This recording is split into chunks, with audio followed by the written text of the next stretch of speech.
Hello বন্ধুরা, কেমন আছো তোমরা? আমরা বেশ ভালোই আছি। আর এখন হচ্ছে রাতের বেলা, ঘুমোতে এসেছি। এসেই দেখছি বিছানার মধ্যে পিঁপড়ে। জানি না বিছানায় কেন পিঁপড়ে। এই পিঁপড়ে একদম জ্বালিয়ে খাচ্ছে, সর্বত্র বাড়িময় সর্বত্র রাজ করে বেড়াচ্ছে এই পিঁপড়েরা। এখন ঘুমোতে এসেও শান্তি নেই। তো বেড কভার চেঞ্জ করে বিছানা ঝেড়ে আবার অন্য বেড কভার রেডি করে রাতে ঘুমোলাম। এটা হচ্ছে আমাকে এক্সট্রা প্যারা দিল পিঁপড়েরা। জানি না পিঁপড়েদের সাথে আমার কি শত্রুতা। সারা ঘর এমন কি বলবো, নুন চিনি মিষ্টি জাতীয় জিনিসে পিঁপড়ে আসবে, স্বাভাবিক ব্যাপার, কিন্তু নুন হলুদ মশলাপাতিতে কেন পিঁপড়ে আসছে? আটা কি আর বলবো। আর তারপর রাতের বেলায় পৃথ্বীর বাবা খাবার এনেছিল, কেউ পাঠিয়েছে, কেনা নয়। তো আমি জানতাম না, রাতে খাবার করেছি সেটাই খেয়েছিলাম। আর এটা আমি ফ্রিজে রেখে দিয়েছিলাম। সকালবেলায় আমি আর পৃথ্বী ওই খাবারটাই গরম করে খেয়ে নিলাম। আর তারপর আমি দুপুরের রান্না বসিয়ে দিয়েছি। দুপুরে এই যে এটা হচ্ছে কি বলো তো, পেঁপে না কুমড়ো ভাজবো।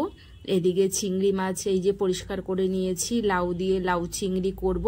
রান্নার সময় কিন্তু চিংড়ি মাছগুলো আমি একদমই পরিষ্কার করে নিয়েছি। একবারে অনেক মাছ থাকলে ভালো করে পরিষ্কার করা যায় না। মাথা আর লেজটা আমি হাত দিয়ে, বটি ছাড়াই হাত দিয়ে খুলে ফেলে দিই, আর রকটাও ফেলে দিই। কখনো কখনো খুব তাড়া থাকলে পরে ফেলি।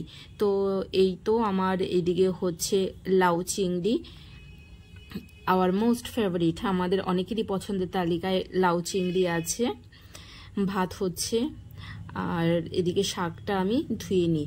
এটা হচ্ছে পাট শাক করবো, কুমড়ো ভাজবো, লাউ চিংড়ি হবে, আর দেখি ডাল করব হয়তো। এখনো ভাবছি কি করি।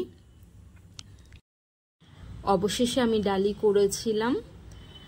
লাউ চিংড়ি থেকে বেশ খানিকটা জল উঠেছে, যদিও আমি খুব অল্প পরিমাণেই জল দিয়েছিলাম, বাকিটা লাউ থেকেই উঠেছে। আসলে লাউটা একদম কচি ছিল।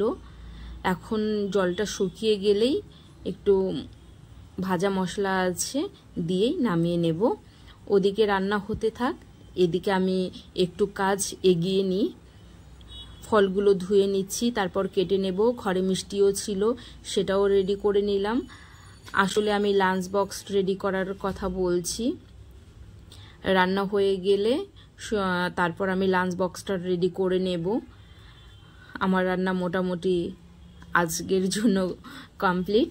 তারপর খাবারটা পাঠিয়ে দেব, দিয়েই আমি আর পৃথ্বী খেয়ে নেব। কারণ এ কদিন আমাদের প্রচণ্ড ধকল গিয়েছে, প্রতিদিন কলকাতা যাওয়া আসা, সকাল থেকে রাত অবধি। সকাল বেরিয়ে যেতাম আর রাত্রে এসে ফ্রেশ হয়ে রান্নাবান্না করে বেশিক্ষণ ঘুমোতে পারতাম না, মোটামুটি 4 ঘন্টার মতোই ঘুমাতাম।